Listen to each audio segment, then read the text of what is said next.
Hey, parasite, are you watching this? Saying that, my husband waved his hand towards me with his smartphone screen. His face was red and it was clear that he was quite drunk. Then, another person appeared on the screen next to him. "Come on, Claire. Let my brother go already. You parasite."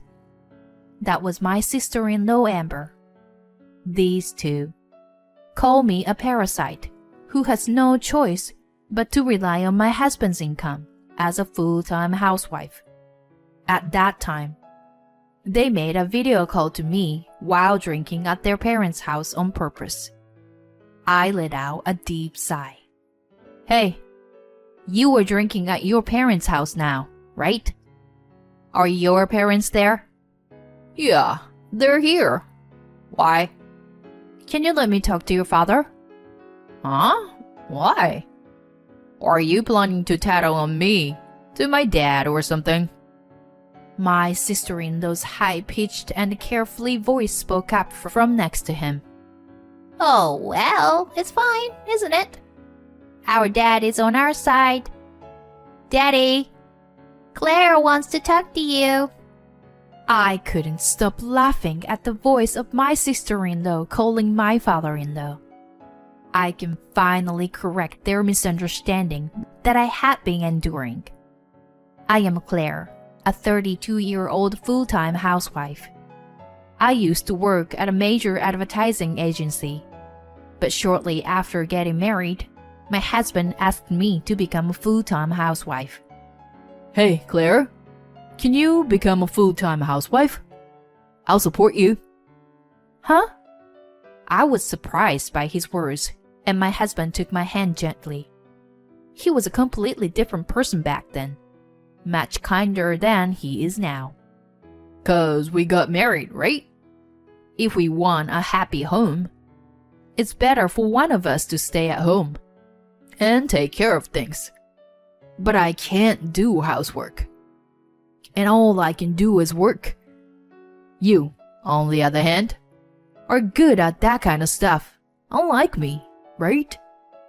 Well, I'm not really that good. What are you talking about? Didn't you cook for me some Italian on your day off before? It was really delicious, and it made me feel so much better. I really respect and love that about you. So, please, quit your job, okay? Seeing my husband asking me like that, I reluctantly made up my mind. Okay, I understand. I don't know if I can quit right away, but I'll talk to my company. Thanks, Claire. I appreciate it. My husband's face lit up with joy, and I couldn't help but wonder how much this meant to him, that I became a housewife. I thought it was a little strange, but seeing how happy my husband was, I decided to give in.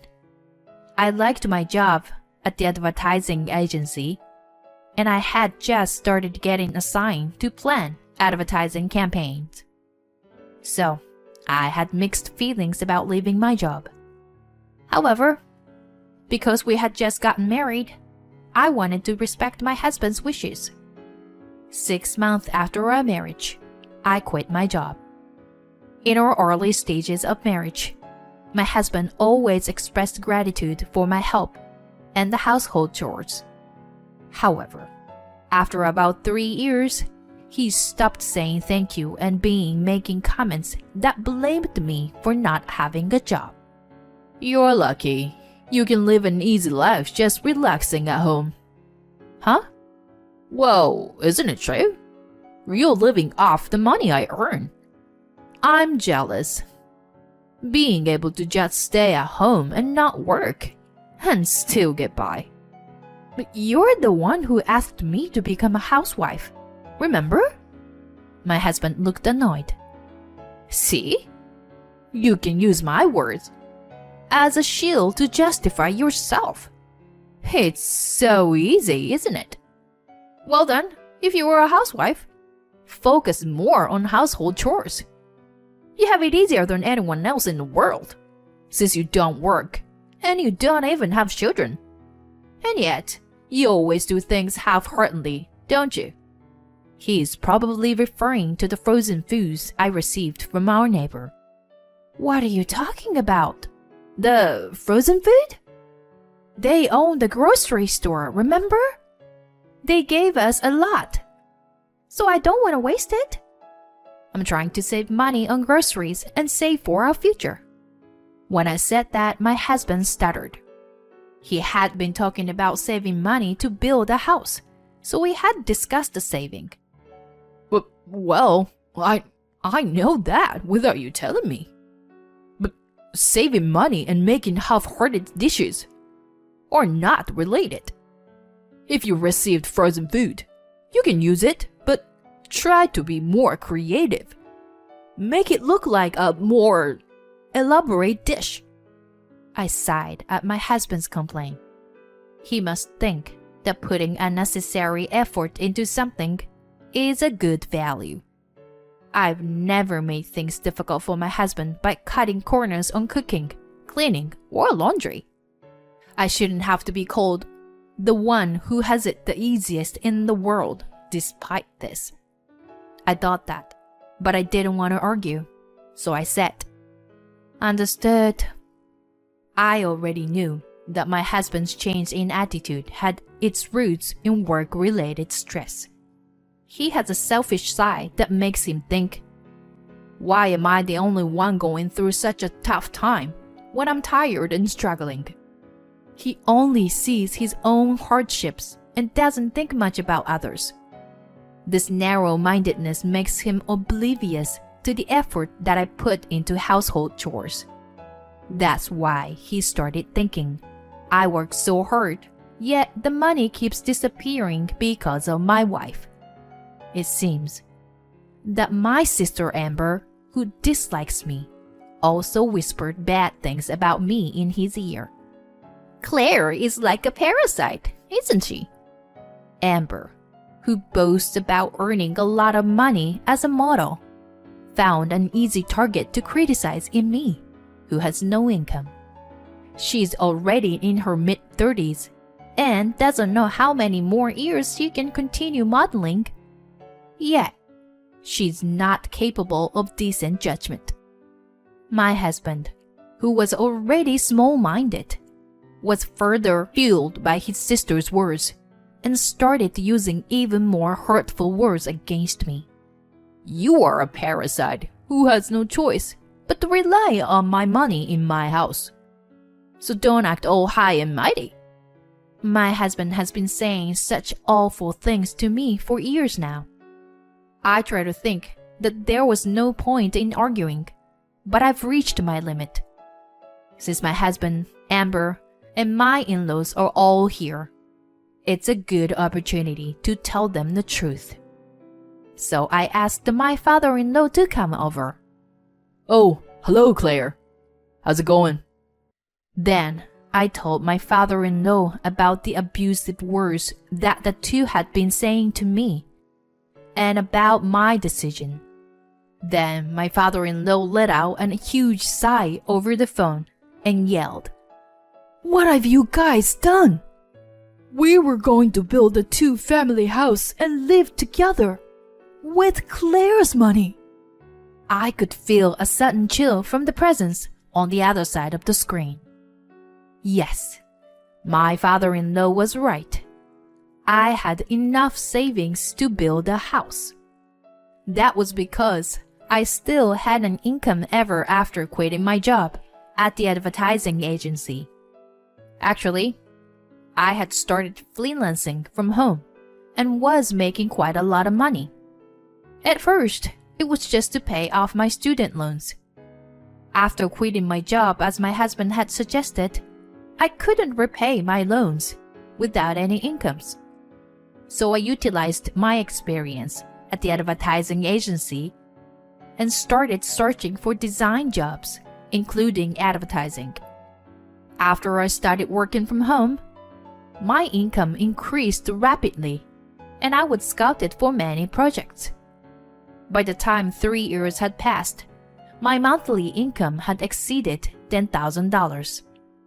Since my husband said that he wanted to build a two-family home and live with his parents in the future. I saved most of my earnings for that purpose. I thought it would be a good use of my savings.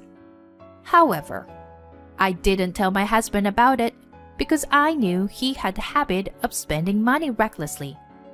He might have suggested going on a trip or buying a large TV with my money. But I secretly told my in-laws because they had always been kind to me.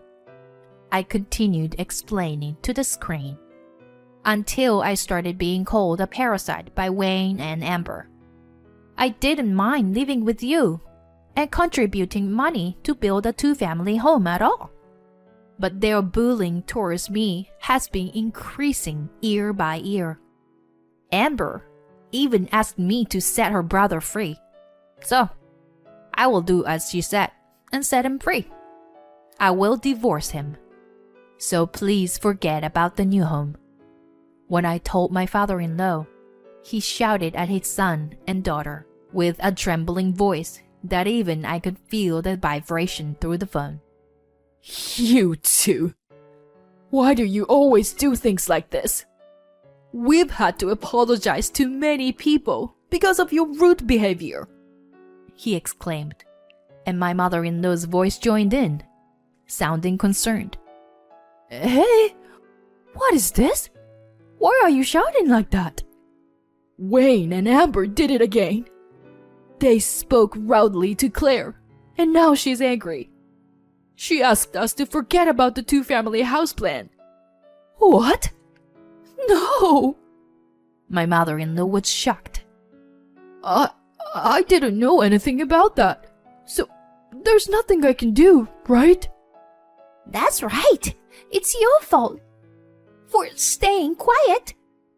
My husband and Amber also fought back, but the father-in-law's voice grew even more intimidating. It's because you guys say rude things. Their argument continued over the phone, and I listened silently for a while before I got tired and hung up. The next day, they all came to our house together and bowed their heads in apology. Claire, I'm really sorry.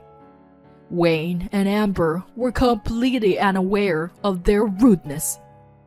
My father-in-law spoke, and my mother-in-law also chimed in. We feel so bad. We're ashamed that we didn't teach them enough. We'll make sure that they will never say something like that again. After apologizing individually, they turned their sharp gaze to my husband and Amber. Claire, I'm sorry. I was the one to ask you to become a full-time housewife, but something was going on with my job. To tell you the truth, I was demoted recently, and I said some unnecessary things because of the stress. I wasn't serious about it, you know? Besides, if you can earn money, we'll be okay, right? Please, forgive me. You didn't start your abusive words at me recently, did you? I said, and then I took out my smartphone and played back the saved audio data. Don't act so high and mighty when you're just a parasite relying on my money in my house. It's really unfair to live off the other people's money when you have no income of your own, isn't it? You couldn't survive without depending on me, could you? Relying on others for everything might seem easy, but it's actually quite miserable. As the terrible words I received from my husband and Amber over the past few years echoed through the room. This is only a portion of what I have as data. Then my father-in-law raised his voice again. You! Did you really say such terrible things? How did you become such human beings? Well, what can we do? We didn't know we were being recorded. Amber still hadn't apologized to me even once, and her rebuttals were not only quick, but also poorly thought out. Despite this, Amber glared at me with sharp eyes. However, I wasn't going to give up just yet. Amber, it's no use looking at me like that. What you said to me has been recorded as evidence. Even you understand what people will think when they hear it, right? I'm going to claim alimony from you and your brother based on this. Alimony? Amber's voice flipped over, and my husband's tone was also disrupted as he opened his mouth again. Wait a minute. Please. Don't ask for compensation. We've already apologized. This is not a joke. You can't expect me to forgive you with just a few words of apology? Well, perhaps we should bring a third party to objectively assess this situation. Don't worry. If it's an unjustified claim, it won't go through. But... My husband's voice trembled with uncertainty. It's only natural. If a third party is brought in to judge such a matter, it's clear that the two would be blamed. With a troubled expression, my husband turned to his sister. Sis, you should apologize properly too. After all, it was you who started calling her a parasite and all that. I wasn't serious. What? Are you trying to blame everything on me? 'Cause you were more responsible. And I already apologized, didn't I? Who's more responsible, you're saying? I sighed at their argument. It seemed that their parents felt the same way. After a while, their father scolded both of them again. Both of you. Cut it out. It doesn't matter who's at fault. Saying that, he shook his shoulders in anger. I said to him, "Thank you very much for understanding. I really appreciate you, but my decision will never change. I'm going to get a divorce and claim compensation." I see. If that's what you've decided, there's nothing I can do. Anyway, we'll do our best to respond sincerely. And so, I ended up getting divorced, and of course, I also demanded compensation.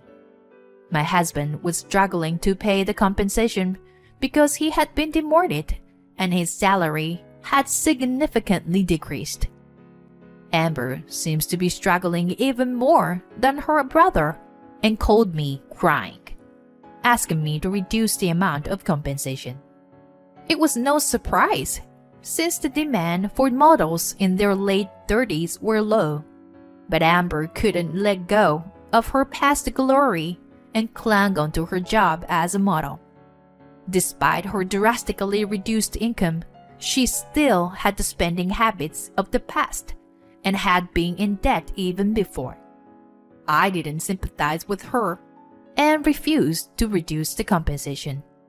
In the end, both my ex-husband and Amber had to rely on their parents and move back to their home.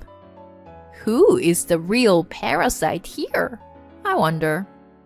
As for me, I resumed working at the advertising agency and obtained permission to continue working as a freelancer.